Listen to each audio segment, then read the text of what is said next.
Assalamualaikum warahmatullahi wabarakatuh. Halo, jumpa lagi dengan Dok Bul dari BWCC Bekasi. Topik kali ini kita akan membahas mengenai keputihan pada seorang wanita.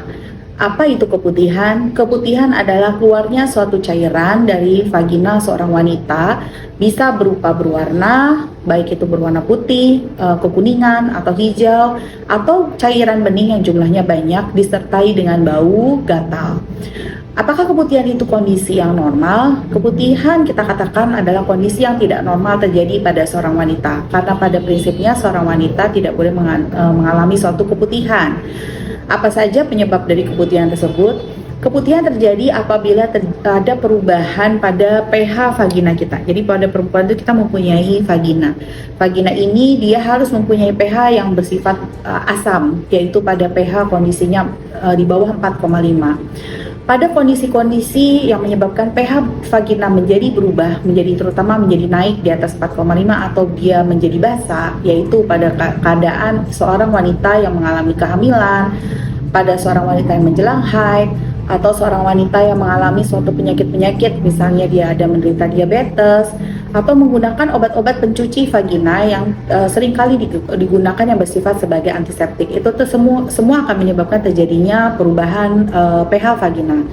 Akibat dari perubahan pH vagina, sehingga bakteri yang normalnya tidak bisa tumbuh karena kondisi asam tersebut mematikan bakteri jahat tersebut akan tumbuh, terutama misalnya bakteri Bacterial vaginosis, bisa Chlamydia trachomatis, banyak sekali jenis-jenis bakteri yang lain. Maupun jamur itu juga disebabkan karena kondisi lembab. Biasanya keputihan itu kita bisa memperkirakan ini disebabkan oleh bakteri atau jamur atau virus. Kalau misalnya keputihan tersebut disertai dengan gatal, bergumpal-gumpal, disertai dengan seperti tepung yang dikasih air, nah itu biasanya disebabkan oleh jamur. Jamur terjadi akibat dari vagina yang terlalu lembab, misalnya celana dalam yang selalu basah. Terus yang kedua adalah bakteri. Bakteri biasanya mempunyai keputihan yang bersifat hijau atau kekuningan dan disertai dengan bau, kadang berbau amis atau berbau yang menyengat. Yang ketiga adalah virus. Virus bisa menimbulkan keputihan yang berupa cairan bening, dan yang paling sering adalah disertai dengan tumbuhnya benjolan-benjolan di sekitar lubang vagina yang bersifat gatal.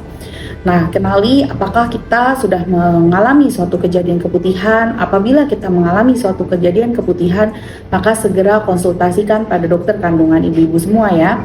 Jangan sampai keputihan tersebut berdampak lebih lanjut sehingga menyebabkan terjadinya gangguan atau perusakan pada organ reproduksi kita. Kenapa? Memang apakah bisa terjadi misalnya kita mengalami kemudian akibatnya berdampak fatal?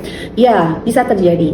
Pada seorang wanita yang mengalami keputihan, bakteri yang ada di vagina dia akan bisa masuk ke dalam rahim seorang wanita, terutama pada seorang wanita yang telah melakukan hubungan seksual atau hubungan suami istri. Bakteri tersebut akan masuk akibat dorongan atau proses gesekan pada saat berhubungan suami istri. Kemudian ada sperma yang masuk akan menyebabkan terjadinya infeksi. Yang infeksi menyebabkan terjadi pada daerah saluran telur. Sehingga kita sebut sebagai tubo ovarial abses. Jadi di sini ada nanah di daerah saluran telur. Dan bila terjadi nanah di daerah saluran telur tersebut, itu akan menyebabkan demam, infeksi, radang, dan gejala-gejala sampai kemungkinan pecah, sehingga menimbulkan gejala-gejala nyeri perut yang tidak tertahankan atau seperti orang usus buntu. Padahal yang membengkak adalah saluran telur yang berisi nanah. Apa saja sih yang harus kita cegah supaya tidak terjadi keputihan pada seorang wanita? Yang pertama adalah selalu melakukan pembersihan vagina pada saat buang air kecil dengan cara yang benar, yaitu cara cebok yang benar adalah dari arah depan ke belakang. Kenapa? Karena daerah belakang kita adalah dubur.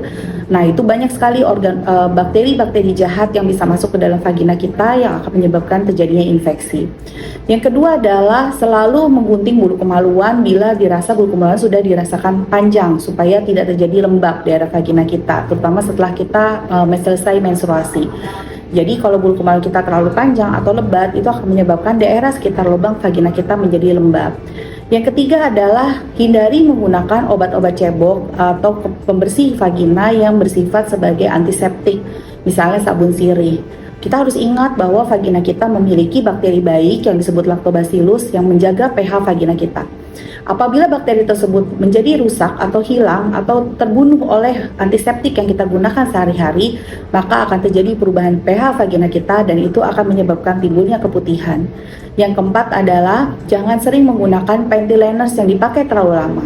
Karena panty liners itu sifatnya kesannya atasnya kering tapi sebenarnya daerah bagian bawahnya itu menjadi lembab.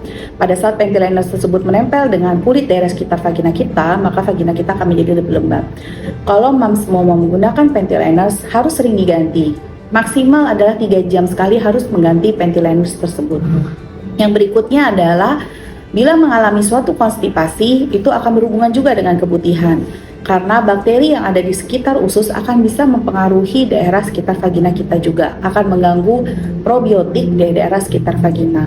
Jadi kalau moms yang mengalami sering konstipasi harus mengkonsumsi probiotik untuk mencegah supaya tidak terjadi keputihan yang berulang. Demikian informasi sekitar keputihan pada seorang wanita, semoga bermanfaat. Sampai jumpa pada topik kesehatan wanita berikutnya. Terima kasih atas perhatiannya. Assalamualaikum warahmatullahi wabarakatuh.